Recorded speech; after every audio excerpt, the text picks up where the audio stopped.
Arms and Armor. I want to talk to you today about our Bec de Corbyn, which is a polearm, and I'll compare it to a couple of other polearms that we make.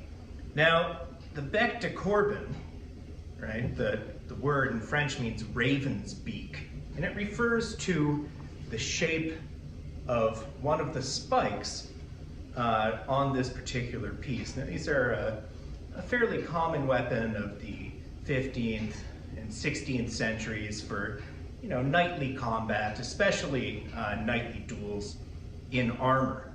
Now, if you're reading fighting manuals from the period, say Fiore de Battaglia, The Flower of Battle, you'll see that weapons that look like this are referred to as pole axes in his text, and this was actually a common terminology.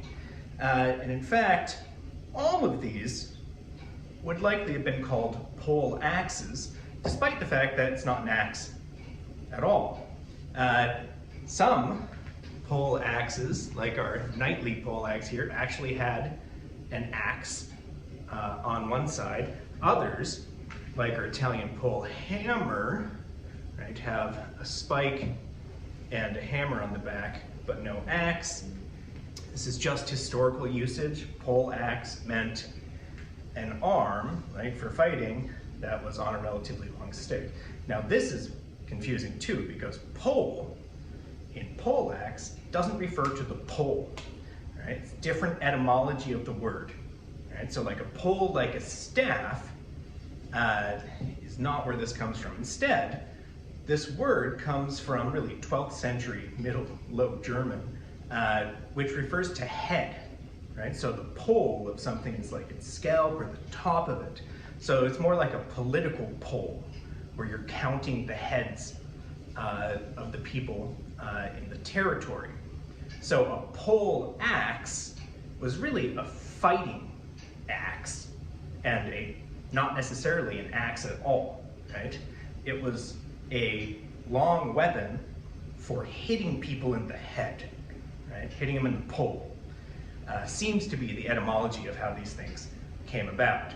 So the historical spelling would be P-O-L-L-A-X-E, like a political pole.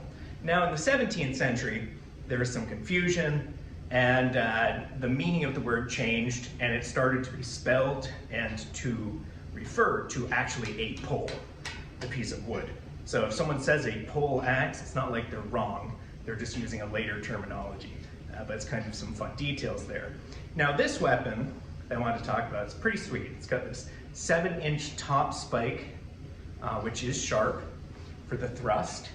It has side spikes here that are a little over 2 inches long that are good for either gripping and pulling or even smashing.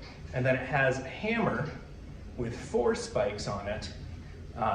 It's also good for crushing armor, or it can get tangled in a jupon or other kind of ornamentation around the armor. You can use it to pull down your opponent before spiking them. It's got langets on the side here for about 14, 16 inches that come down the side of the wood.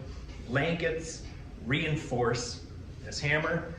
This is a 60+ inch long weapon. There's an enormous amount of force if you just wail on someone with this, and frankly, there was a good chance historically that if you did that with one of these long poles, you might break the haft. That's one of the reasons they reinforce it, to try and protect this a little bit more.